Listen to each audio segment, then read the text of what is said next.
You're listening to TGI Sports Talk with your host Keith Angle on Northeast Streaming Sports.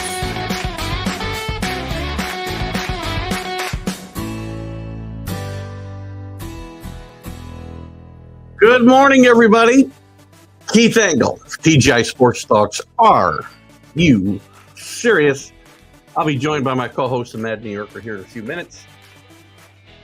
Welcome everybody in. I want to welcome everybody who's watching us here on Northeast Streaming Sports. We're also simulcasting on Let's Talk Sports and obviously TGI Sports Talk page as well. Catch us on Facebook, YouTube, Twitter. There's all kinds of places you can catch us. All our shows, including this one. We'll get into some conversation here today about the NFL playoffs. We're going to make our Super Bowl predictions, both the favorites that we like and maybe a dark horse each. We'll talk about the coaching carousel around the NFL, get into college footballs if we have time, because the NFL, I think, will take up quite a bit of time today.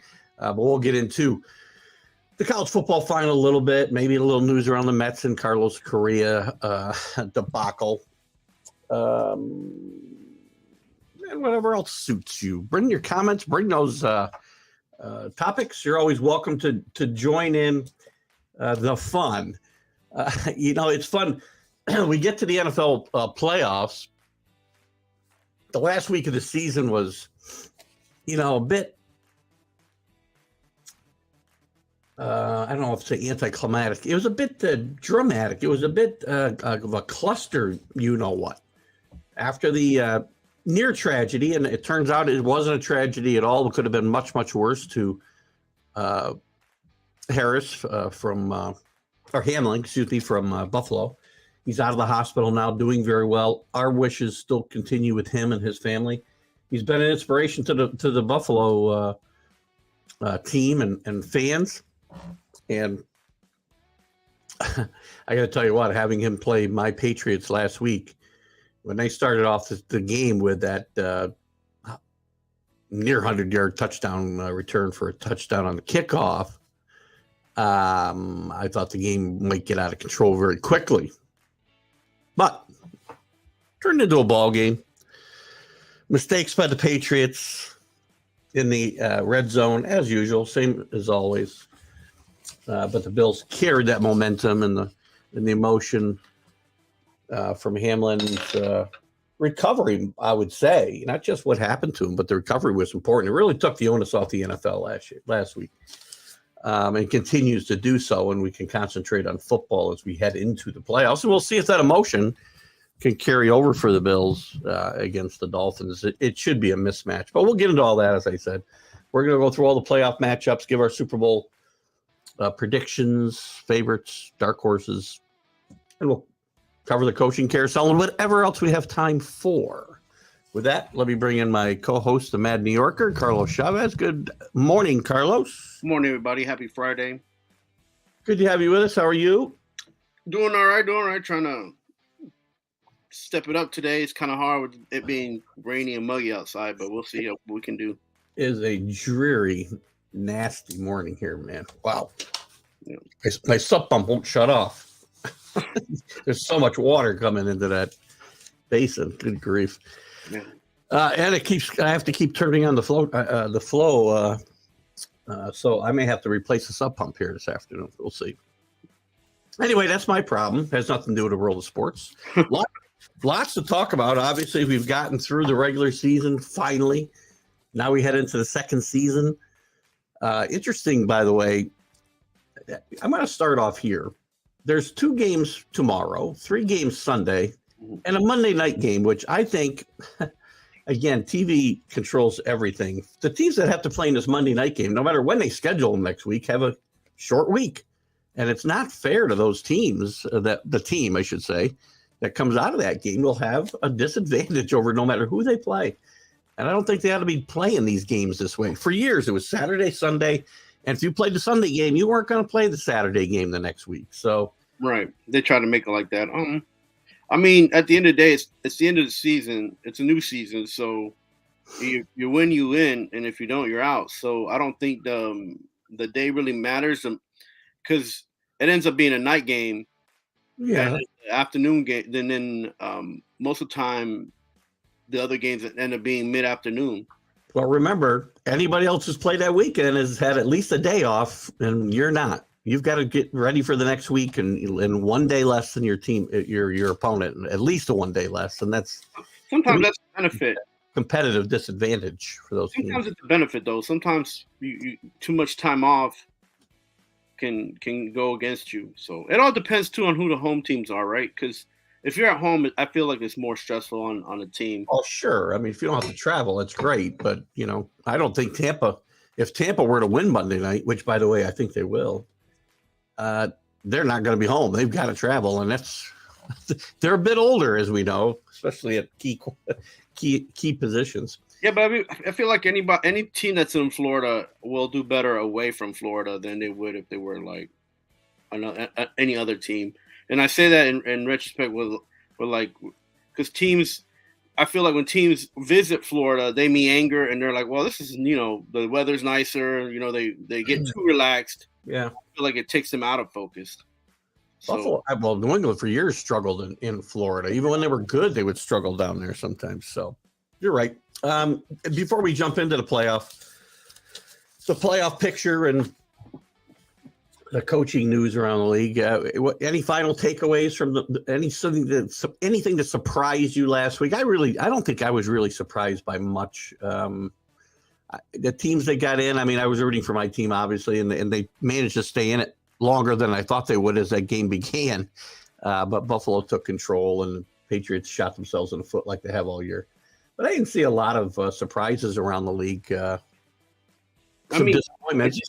Pittsburgh fans disappointed, obviously. Yeah, it baffles me that the Bills still can't get a running game together. Like, I mean, that was their main focus this offseason. They got the O-line sort of fixed, given Allen time, but I'm not saying to discredit him. Credit to him because he's an athlete. He's maybe one of the best runners we've ever seen at the quarterback position to date. But how many hits can you take, man? And I kind of take back to when I was excited to watch Randall Cunningham play. I'm not an Eagles fan, but he used to make some plays. Oh yeah. Wow, this guy should run the ball more often. But then when you see him take a hit, it was like, wow, he shouldn't run the ball that much. When you see guys like LT take a hit on him or Derek Thomas take a hit on him, it was like, well, he can't be taking these hits. So, well, and Allen's a little different than a little bit. Cunningham's probably a little bit more like him, but he wasn't a big guy. I mean, Allen's built like a linebacker, and he likes to play like a linebacker, and he takes guys on. Lamar Jackson doesn't do that. Josh Field doesn't do that. No, of course. But again, it's NFL and the hits. They're even if you take the Hamlin hit, it wasn't the biggest hit in the world. It was just enough to put him in that position. But like you cannot. The purpose is try not to get hit as much as possible if you're the quarterback because you don't know what that hit's going to be. Like again, this is what I agree. I agree to a certain extent. That's his game, though, and the reason they're so tough is you can't get them off the field on 3rd and long because all of a sudden you think you got them pinned and he's gone constantly. Again, this is a guy that who came back from a minor injury with the shoulder. I don't think he's been 100% since, but if he's going to take those hits, that's going to happen. And I feel like that was one of the worst like things that Josh Allen can do is think that his legs are gonna carry that team because it won't. That I would rather see Buffalo stampede than Buffalo be in need. And right now with Allen, they're in need. They're not stampeding. So well, you say all of that, and they would have been in the Super Bowl last year if their defense had played well. So again, and 13 wins. And that call last year was kind of crazy too. So last year was a totally different situation, man. I think we need to throw that one out of the books because of the situation that happened. So last week you said? I'm sorry. Last year. Oh, what situation? The call at the end, the way that the game ended. Calls. Forget about calls. I mean, it's. Listen, like it had so much in effect that they changed the rules this year. So, Well, again, if teams would correct the mistakes they make during the game and stop worrying about mistakes that officials make, they'd be much better off. Look, Keith, I'm with you on that. But what I'm saying to you is that this hasn't really changed much than last year, and Allen can't be the one running the ball for the team. He has to make sure that the running game gets going. If not, their chances are slim. And they're playing a Dolphins team that, they haven't won in about 6 games. So, anything can happen this week. This is probably the biggest mismatch of the weekend. I don't think so. I think this game is gonna be close, about really close. Maybe a field goal, man, because there's only so many games you can lose, and they have offensive power. They just need to get it together, So we'll start right there. Then we'll start with this game, and we've already kind of been evaluating it. I mean, the spread in this game is 13.5. I think Buffalo covers easy. I think this is a 27-7 type victory. Plus, you got to remember they're still carrying over. They're at home. They've got all the emotion going yet from the Hamlin situation, and thank God he's recovering as quickly as is. It's a miracle what's happening here. So. I think that emotion carries over at least one more week, and this team really will dominate. The Dolphins will have no reason to think can keep this game close. After watching them for the last month and a half, how can you think they'll keep this close? Because they haven't done anything for a month, so they should be well rested. That's not a great way to don't gamble if you're going to say, well, they're due. No. I mean, I'm not gambling. I'm not gambling on this game. I think it's going to be a lot closer than people think. I mean, Vegas usually puts out decent numbers anyway, so. But well, again, I don't get into those too much because that's all about how they want the money to get bet both ways. So when this team has got nothing to lose, they're the ones that stay in the game longer, trying to scrap out a win, and that's a dangerous position to be in.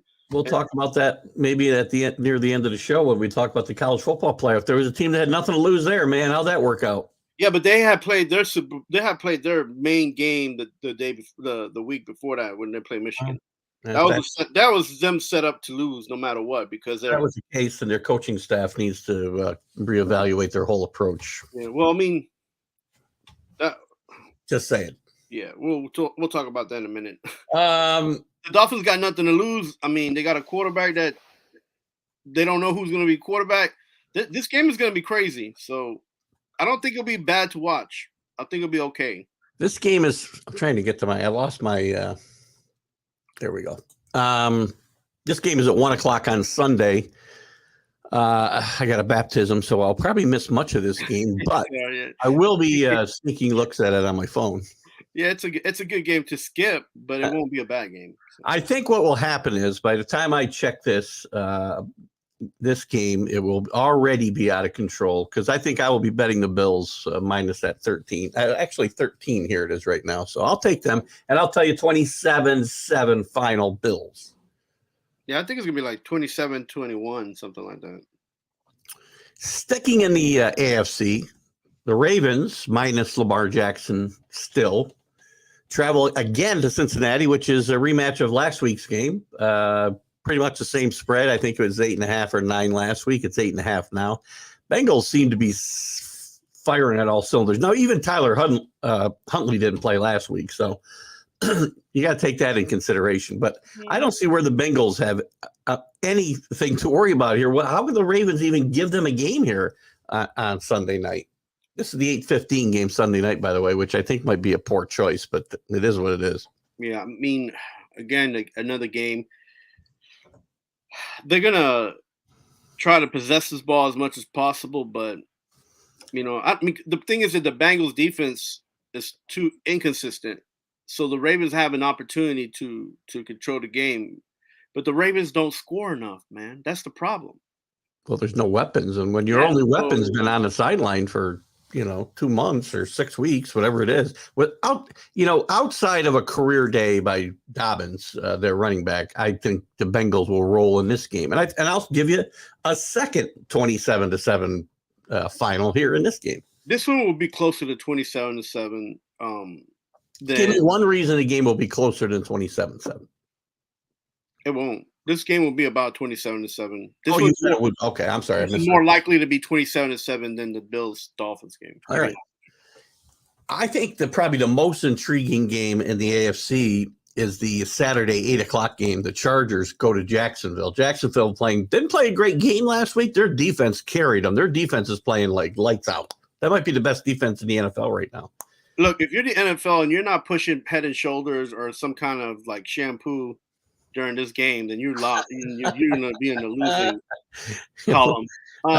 These heartthrob quarterbacks, I want to see them get, grind out a good game. Look, there's a lot to be said about these two guys.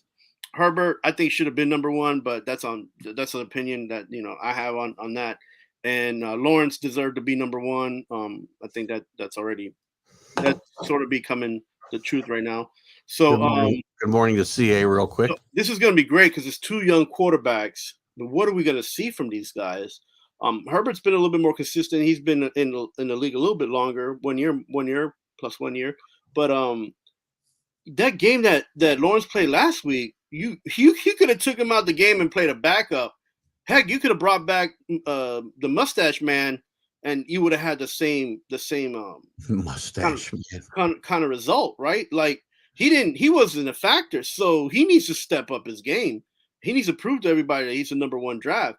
Like this last game he played, he proved to everyone that he could maybe be a mistake pick. So his body work this year says that's wrong. But again, you got to win.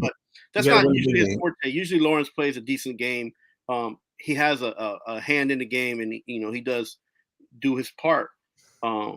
But last week he didn't do anything, and if it wasn't for that defense and just being lucky and playing a team that was in the dumps, then they would have been able. Playing Joshua Dobbs probably helped them a lot. No, I mean, now I will say this about Josh Dobbs. He looked like a good quarterback for the first half.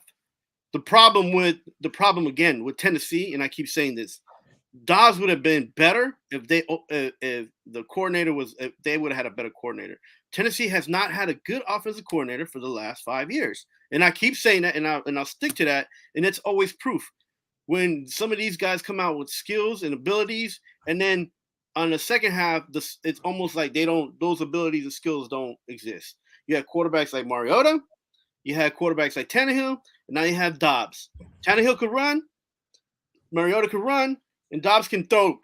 And those skills were not assets to them in the second half of these games. Mm-hmm. So that has to do with the game planning. And it feels like, guys like LaFleur, guys that Arthur, like all these guys, like they seem to just want to keep the game too close so that the defense can manage it. And that's not how you're going to win football games in the way football games are played now. What do we take away from the fact that this same Jacksonville team, and probably a better version of this Jacksonville team, destroyed San Diego on their home, or Los Angeles, excuse me, the Chargers on their home field? Yeah, again, that game, everything was pumping on all cylinders. The defense was playing good. Lawrence was playing good. The running game was good. Okay, like it almost seemed this right now. These playoffs feel like the college playoffs. Like if the team's gonna progress, they can't have any mistakes go on because they're not well balanced on both sides of the ball, which is what this first weekend feels like. Like none of these teams have balance on both sides of the ball. Listen, I think Jacksonville's coming into their own, and I do think they've got some balance on those sides. When Lawrence plays well, Entman, I know I'm saying his name wrong. He's a consistent runner. He's a threat out of the backfield. They've got 3 pass catchers that they can rely on, and Kirk and the guy you love, Evan Engram, and trying to think of the other wide receiver right now. Evan Engram is not a tight end. He's listed as a tight end. He's a wide receiver. He's a tight end. He can't block.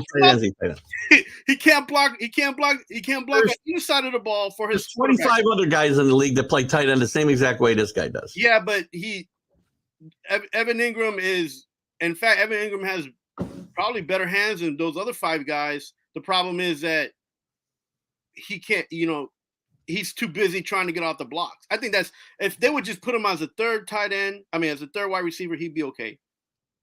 Tannehill's underrated. I don't think No, we need to. Tannehill was his skill level, his asset is kind of like was in a sense kind of like Daniel Jones and not as good as Josh Allen running the ball when the ability was there. No, I'm not saying that these quarterbacks were highly rated and had highest QB rating. What I'm saying is that you have to give your quarterback the opportunity to play to his potential, to play to his and use his assets. When you go back and you're just going to try to run the ball or stop running the ball and not giving your quarterback an opportunity to throw the ball, then you're not gonna go forward. And we saw that in the Tennessee game. We saw that with the Jaguars in that game where they went away from running the ball because Tennessee kept stopping them.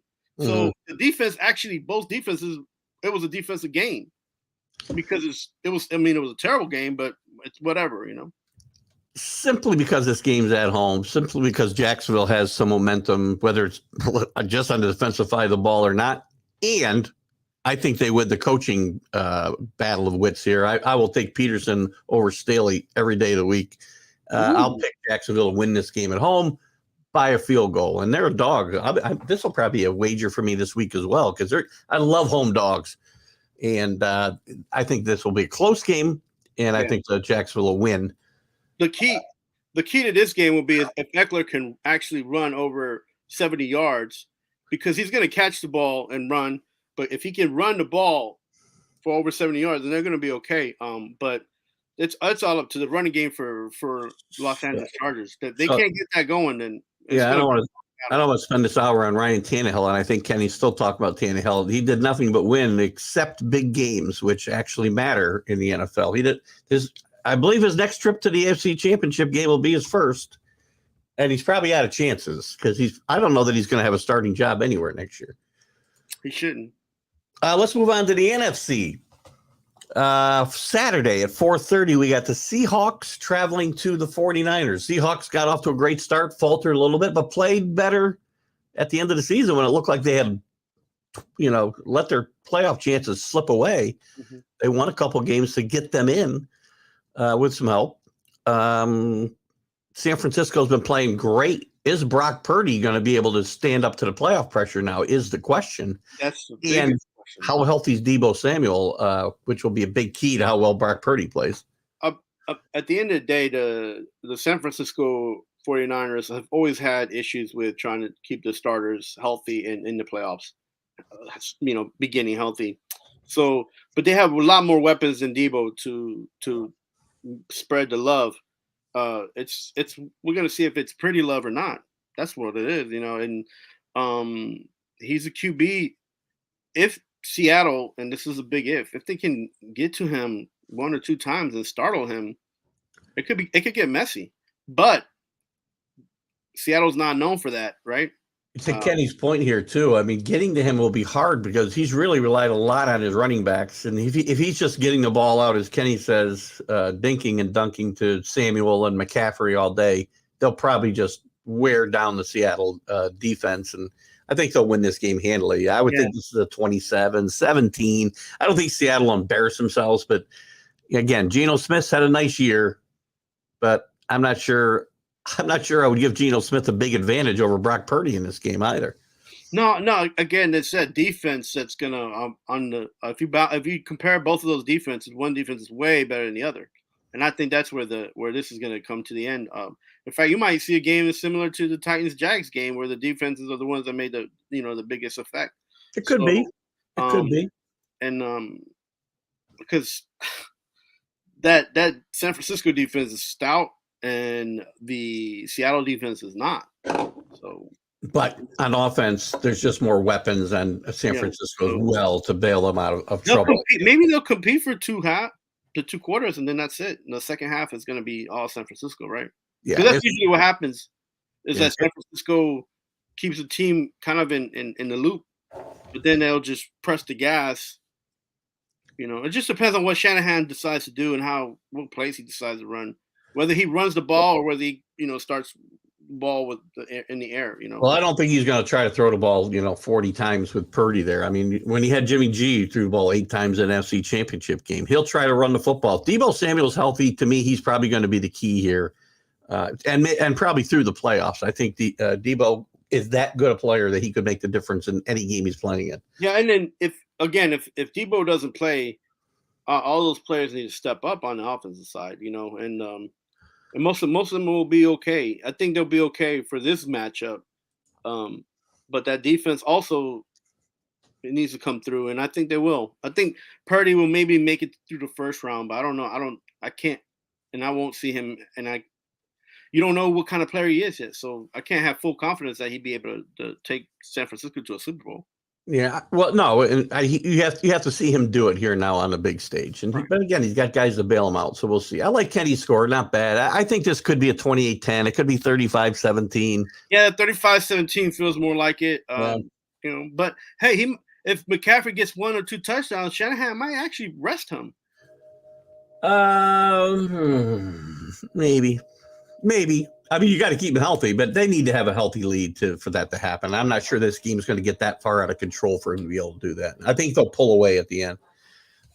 Moving on to the next game, which I'm sure you're dying to talk about, is the Giants at the Vikings, 4:30 Sunday. I'll certainly get a chance to see this game. Again, I don't like the Giants. I like the Giants in this game a lot. I think Minnesota is ripe to get beat. First round playoffs. Giants defense played well. Giants finished 9-7-1. They don't play their starters last week. Didn't need to. But over his last 4 games, Daniel Jones, statistically, if you want to use some of the advanced ratings, is the best quarterback in the NFL. I mean, so is Geno Smith. What are we no, doing? Not so is Geno Smith. Daniel Jones. Maybe Geno Smith is like 3rd or 4th. Listen, like Patrick Mahomes is number 2. The biggest mistake is that they offered this kid a contract before he even played this in the playoffs. Him and the Saquon. So, why is that a mistake? Because, man, you got to see what he's got. He didn't show. This is the first time he's doing anything that's statistically positive. Yeah, because quarterbacks don't ever take time to develop in this league, ever. Again, we haven't had anybody I don't to care help about them development. develop. I don't care about development. I'm a fan of the New York Giants. I care about Super Bowl wins and getting to the Super Bowl. Then stop drafting quarterbacks draft quarterbacks number 6 and then blaming them for not playing like a number 6 draft. All you're saying is mumbo jumbo, bro. It's not mumbo jumbo. It's been a real thing. Daniel Jones has taken a beating in New York for 4 years and it's not his fault that he I'm not saying it's his fault, but that's the position and that's what he's getting, and that's what he signed up for. Just like Herbert, just like Lawrence, these guys are doing okay. They're not struggling like he was struggling.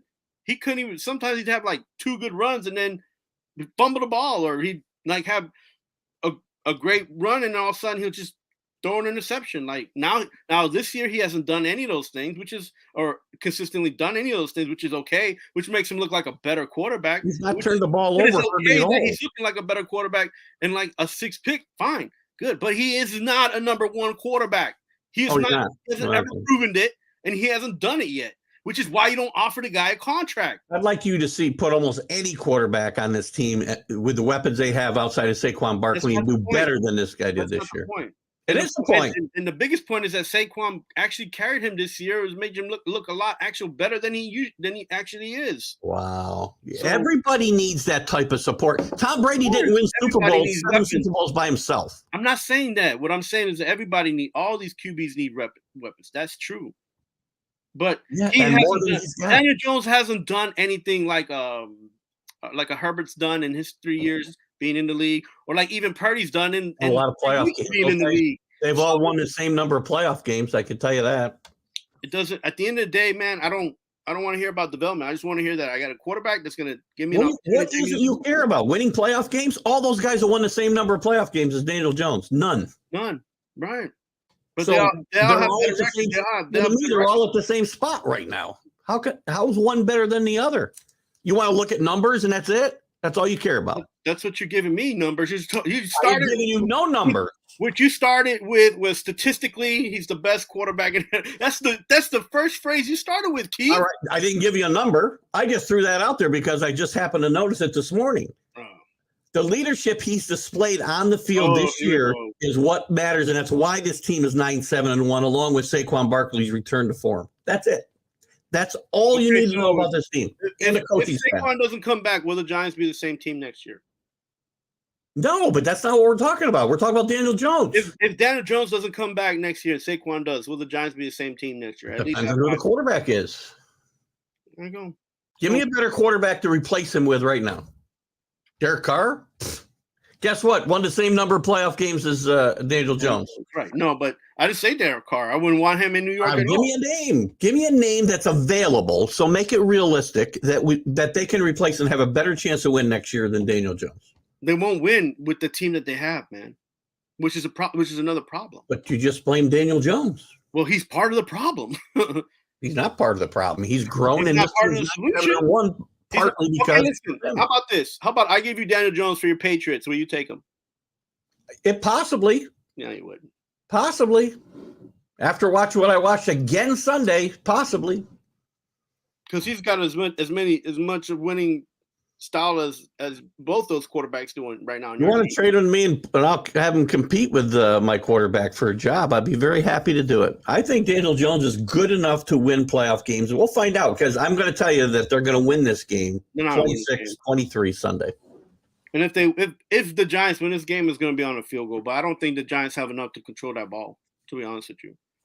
And I also think even with lack of weapons, Daniel Jones will be able to throw the ball against his Vikings secondary. Yeah, that secondary is suspect for sure, and they give up a lot of ground, and they keep games they keep all the teams they play within striking distance. But the Giants just don't have enough to. I think Kenny's asking. They did win a Super Bowl with a 9-7 record against the Patriots, yes, and another one with a 10-6 record against the Patriots. So yeah, that was different. That was when they had a better team and defense. In fact, one of those teams, their defense actually scored more than their offense for 2 weeks. Listen, I think I can make an argument that Daniel Jones will, when he is at his peak, will be as good as Eli Manning, who's one of the most overrated quarterbacks in the history of the NFL. Only thing, the difference is that Eli Manning didn't miss any games, man. He started all the games. He missed one. Daniel Jones doesn't get hurt. You're talking about doesn't get hurt. Then he had a arm problem. Then he had an arm problem. Then he had a leg problem. Then he had an ankle problem. Not this year. Not this year. Oh, here we go. That's why he's. Okay, so maybe that's one of the reasons why statistically he's one of the top-rated quarterbacks in the NFL, because this year he hasn't been injured. All right, fine, I'll give you that. Okay, well, you guys again mature physically as well as. Look, man. If I was a GM, I'd give you Daniel Jones right now. Just take him. That's too much drama, man. It's too much drama. Too much drama, and you created by the fan base that has too high expectations. That's why it's not. It's not. If you're paying $300-$400 just to be in a mezzanine of the stadium, that's the team's fault. That's not Daniel Jones' fault. Daniel Jones for everything that's wrong with the Giants. I want to see players play, man. I'm not here to see them develop. And you tell your team not only to draft good players, but to bring coaches in like they have now, because Brian Daboll and his staff has done a great job with this team and a great job with Daniel Jones, and he's not going anywhere. Guaranteed. What's Kenny got here? Again, Carlos keep talking about how bad Jones is when the fact that he's in the playoffs and a lot supposedly better quarterback. Well, yeah, I don't know how many better quarterbacks a lot of teams get in the playoffs. The Chargers quarterbacks are here. The Jacksonville. A lot of bad quarterbacks around. Come on, man. There are a lot of bad quarterbacks around. I'll give you that. There's a lot of teams.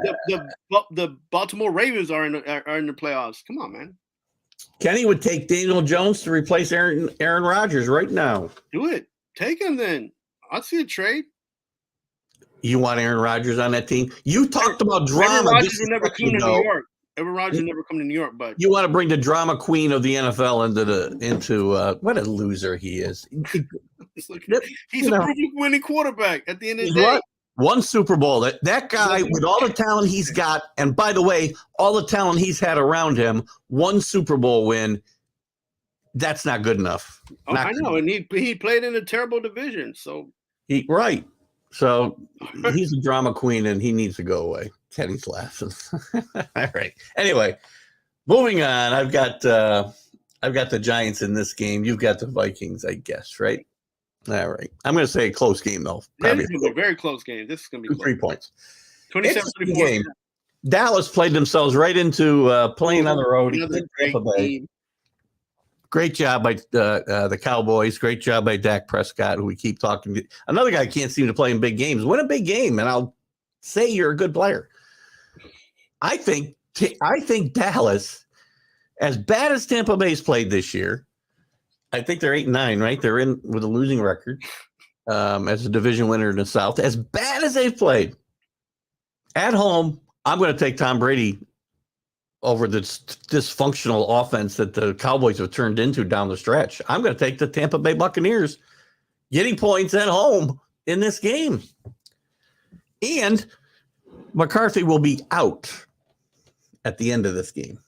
Man, this is going to be probably as close as the Giants game, to be honest with you. I think it's going to go 27-24. I'm not sure. I don't know if it'll go either way. And I say that because that Dallas defense can keep Dallas in the game. I don't what are they doing in Dallas? I can't figure it out. They have so many weapons, and it's almost like they find a way to screw it up every single year. Every year.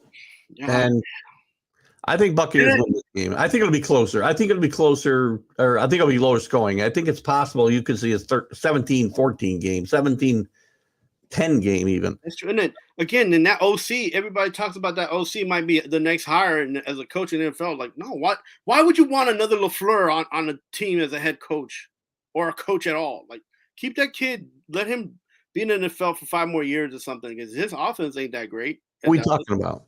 The Dallas offensive coordinator. That's Kellen Moore, isn't it? Yeah. Moore. Yeah. Oh, I thought you said his name was LaFleur. Yeah, no, what I'm saying is that you don't want another coordinator or another coach like a LaFleur in the league. Like, Kellen Moore has been in this position a lot longer than LaFleur was when the Jets brought him in. He was never even been a coordinator. He was a co-coordinator, if you will, the passing game coordinator for the 49ers, but that was a bad move. That was a bad fit. And then when he admitted, and we'll talk about that for 1 second, Jets almost had to fire him after the comments he made where they made a mistake playing Zach Wilson in year 1, where you were part of that. Oh, my gosh. And you threw your head coach under the bus. You don't think you're going to get fired? Another drama. So I'll take the Buccaneers over the Cowboys here. Yeah, it might be 27-24 the Bucks. And in the game, I believe this is that's all the games, right? That's a Monday night game. Yeah, that's all our games for the weekend. So before we wrap up our NFL here, we've talked about it for a long time. Let's give a Super Bowl prediction right now. I want your favorites to get there in each league and a dark horse. My dark horse is Tampa Bay. Interesting. That's really going out on a limb there. Yeah, that was my pick for this year's Super Bowl anyway. It was Tampa Bay versus Tennessee, but that's not going to happen. So then I have the Chiefs and Chiefs. I don't know. Man. I want to say San Francisco, but then I think the NFC is going to be wide open. To be honest with you, I think the AFC are wide open. I really do. I predicted before the season a rematch of the Bengals and the Rams. I'll stick with the Bengals, and I will take the 49ers. Ooh. Those are my favorites to get there. My dark horse, even though I picked against them this week, if they get by this week, the Los Angeles Chargers could get some momentum going here and get there. I'll give you them as my dark horse. Oh, wait, how about this? The Chiefs versus the Eagles, and my dark horse is Tampa Bay. All right. That's the chalk, probably. I don't know who's favored. Maybe Buffalo's favored. I don't know. That game has been picked, by the way. The AFC Championship site got picked. I believe it's going to be Atlanta. I think they had to go to about 10 different places that wanted the game. Amazing. God, the NFL screwed this whole thing up. Wow. Amazing. And then people watching it. Sticking with the NFL, though, let's take a quick look at some of the coaching changes and any thoughts there. Where's my Tennessee and New York, they did what they had to do. They got to fire those OCs. That's the wrong thing. Go ahead, you talk. And the Patriots looking for an OC. I think that's a good move for your team. I don't have any confidence in Judge or Patricia for what they're doing over there. Yeah, no surprise there. I think you'll see. I think you'll see either Bill O'Brien or Kingsbury get this OC job in you think that that's another thing. I think O'Brien will come back to the Patriots, but do you think Kingsbury would go to the Patriots? I think that's maybe the one job he would come back as a coordinator for, is to work for Belichick. Belichick likes to work with people he's worked with before. Kingsbury got drafted by the Patriots, did a little bit of coaching at one point, and I think he would this is a job he would take. Other than that, I don't think he'd take another coordinator's job. Not right away, but that's probably where he's going to rehabilitate himself if he can as a coordinator. How about this? How about both of them come back? That's an opportunity because I could see Judge just being a regular coach, then. Listen, I'd be fine bringing in O'Brien to run the offense and have Kingsbury be the quarterback coach. I'd be fine with that. Mac Jones needs a guy like that. He needs somebody who can mentor him. And again, Mac Jones this year did not play as well as he played last year, but there were a lot of factors going against the guy with the way they approached this whole offensive scheme was just. They try to protect him more because he got hit a lot last year. He didn't get hit hard, but he did a very good job of it near the end of the season, I can tell you. And they had a better running game, right? This year, or they had an okay running game this year. So how about Morning, Robert? Morning, Robert.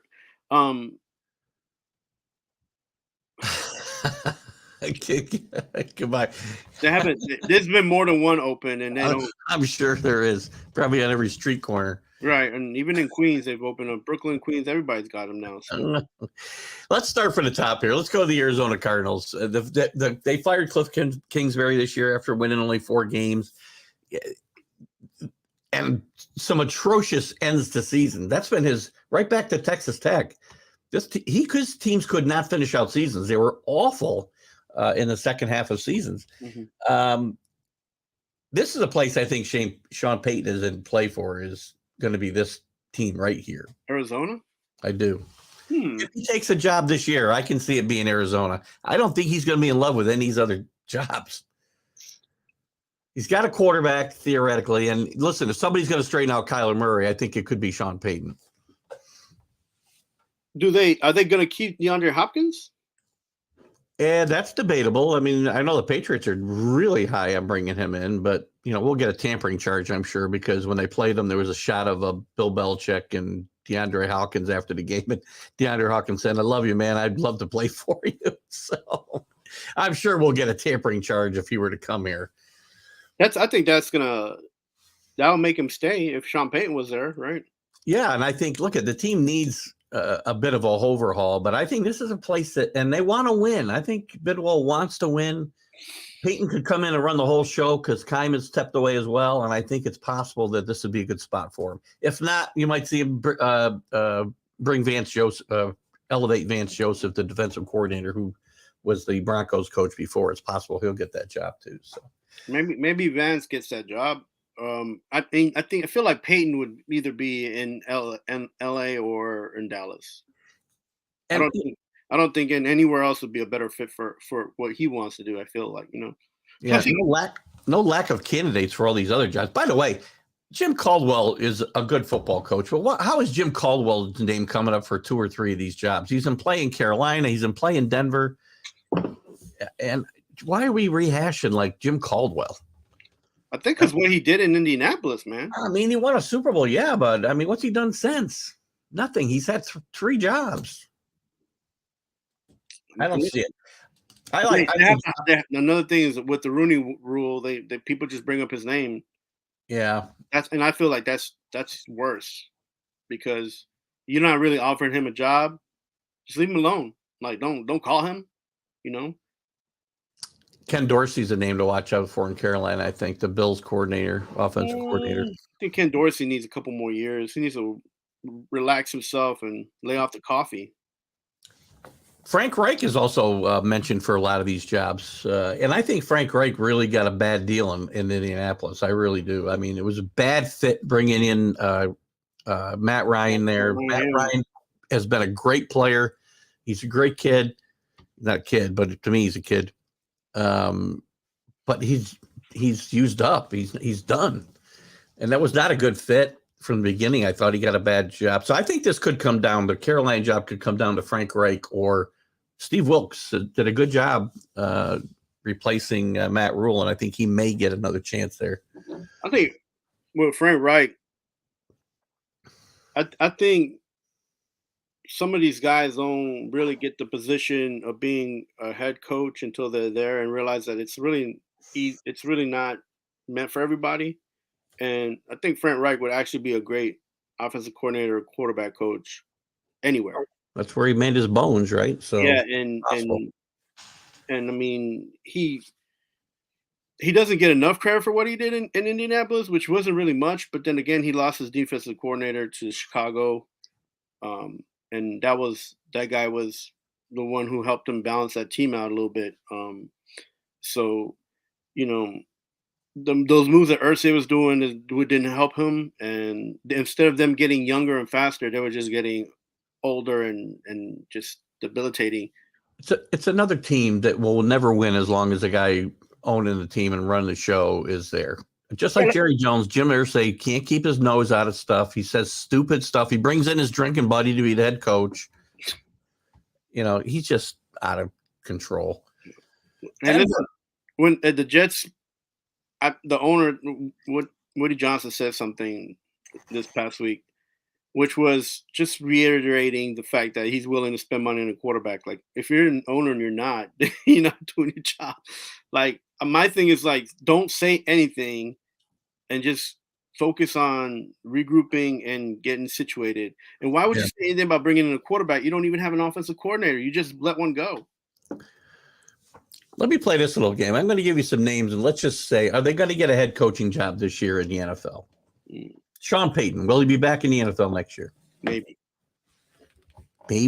I'm going to say no. It's all contractual. It's all contractual because the Saints have to either sell him off or keep him. Well, I think that's going to be next year as well. Yeah. So that's why I say maybe this year. First round pick to get him for sure, at least one.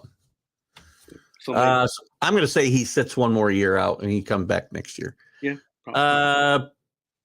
Jim Harbaugh. Yes. He's got a lot of stuff in Michigan that's not in his favor. Contractual and then the investigations. But he needs somebody to offer him a job. That's the thing. Yeah. Transfer portal and this and that. Like, I think he's over all that right now. If he gets an offer, I agree. He's totally gone, but he's already starting to burn his bridges. He's out of the conversation supposedly in Carolina already, which is the only team he's really talked to. He's in play in Denver. That might be the only landing spot for him right now is Denver. I don't know. I think that's probably be the best spot for him because there's so many young guys on that team. Yeah.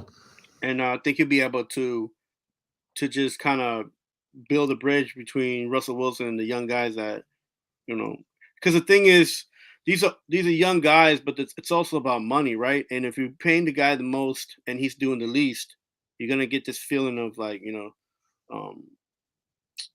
just discomfort, because everybody's getting paid, and then everybody's gonna get paid, but the guy's getting paid the most isn't, you don't feel like it's up to par. So that's a bad situation for the Broncos right now. Frank Reich. I say no. I say no head coach. You'd be a coach, but not a head coach. No head coach. And you know what? It's probably because he, to be honest with you, I don't think he wants to be put to be a head coach right now anyway. Like, I think it would probably be more a decision for him not to be a head coach. I find this interesting that this guy interviewed with the Broncos yesterday, and I think he's a possible really dark horse to get this job. David Shaw. Ooh. Interviewed yesterday out of the blue here. Now, David Shaw was a hot NFL prospect when Stanford was riding high until a couple of years ago. I like him, and I think this would be a great fit for David Shaw. As opposed to where else could he go? Maybe Arizona? Well, he's not mentioned anywhere else just yet, but maybe he gets, once he's got one interview, maybe he gets a few more, depending on how it goes. Let's just say, do you think he's a possibility to will he be a coach in the NFL next year? Head coach? I don't think so. Head coach. I'm going to say yes. I'm going to say he gets a Denver job. Dark horse. Nobody saw him coming. Denver. Dan Quinn. I know Alan's not with us. Doesn't look like this morning. He's sure Dan Quinn's getting a job. I say no. You know what it is that some of these guys have been head coaches already, and then they kind of want to cherry pick their location and their team, right? And I feel like Dan Quinn's got a short list, but he's probably on everybody's list to interview. Yeah. So I'm sure he's going to turn down more jobs than he'll take. But because that list is short, I don't think he'll be a coach. Again, you talked about guys who are great coordinators. He's a great coordinator. He ought to stay there because he is the king of blown leads, man. Yeah. It was not just in the Super Bowl either. That Atlanta team blew more leads than any team I can ever remember in a 2 or 3 year span. You know who he kind of reminds me of? This whole situation kind of reminds me of the Cowboys when the coaches left, Dave Wannstedt and Wade Phillips and all those. It's like just stay a coordinator, man. Norv Turner. Norv Turner was a great offense coordinator. Yeah, horrible head coach. Yeah. Horrible. And I feel bad because those guys they had, those were good peoples and they had a lot of talent, but they just couldn't get over the hump. Speaking of retreads, I threw his name out earlier, Jim Caldwell. I think that he's just going to get interviews, man. Is this a Rooney Rule thing? I don't even get it. Maybe he's just a Rooney Rule pawn. I don't know. Yeah, that's what was part of the argument last year. So yeah, How about let's see? I got a couple other names here. This one's near the. What? To be honest with you, if they're going to give somebody the job, I think Jim Caldwell would probably do well in Texas. Yeah, they're not going to go that route at the end. They just went, 60-year-old Lovie Smith, 60-something-year-old Lovie Smith. They're going to hire another 60-something guy. They're going to hire a coordinator. They're going to hire a young guy there, guaranteed. Well, that organization needs to be all rebuilt anyways. That's a mess over there. They interviewed Gerard Mayo last year. They probably should have hired him.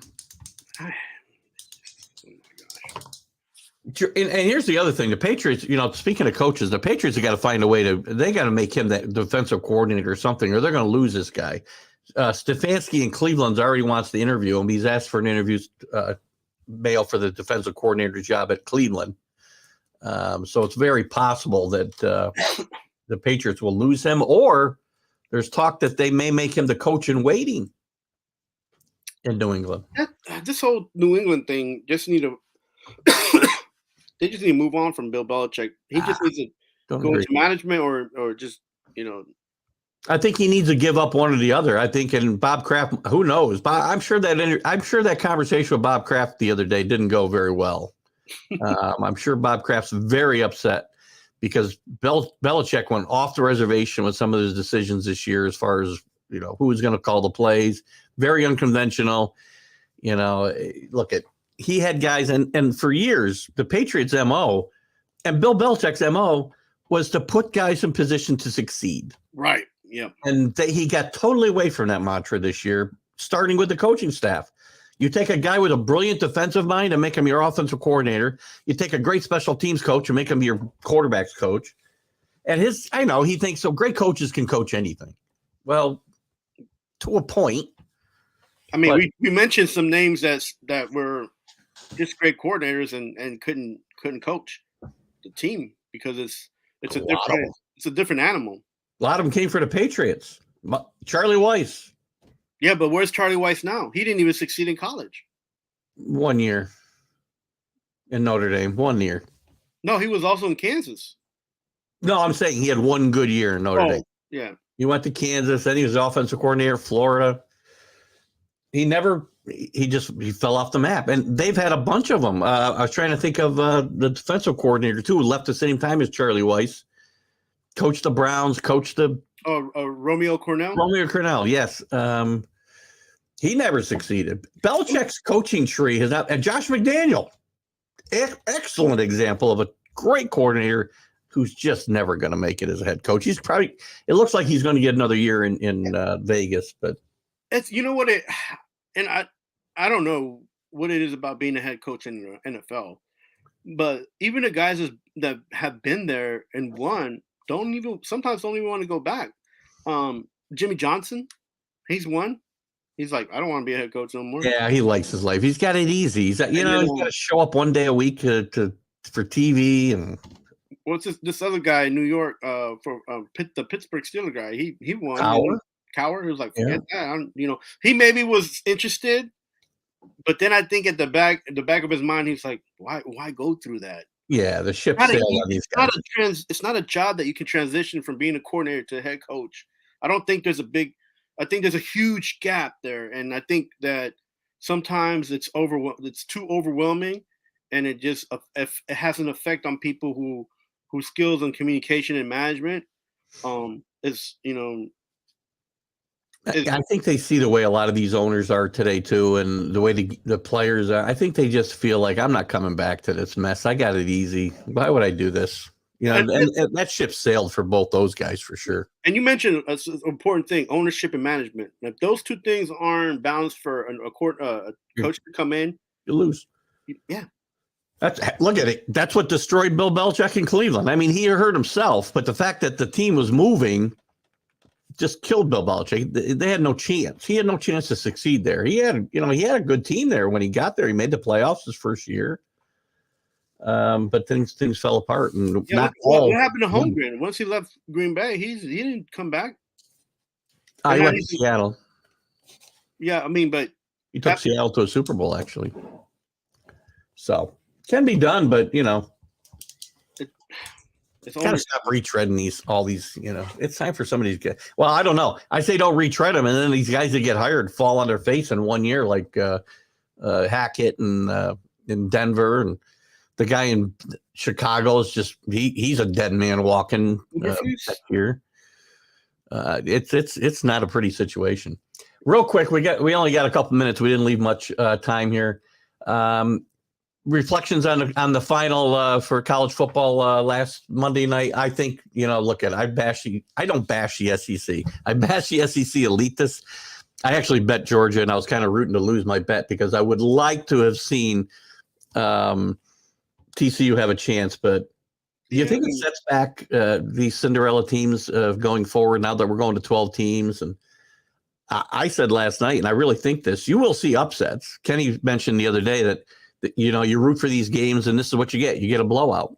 I think you'll see upsets with the expanded playoff, but they're going to come early because these good teams get more focused as you move on. Yeah, and then you mentioned that on paper, that doesn't mean much that they have to play on the field. But I think it kind of like came to fruition here where all the defensive statistics and all the offensive statistics, TCU didn't even rank in the top 10 in any of those. And then and another thing is they didn't have depth. I said that they were quick, they were strong.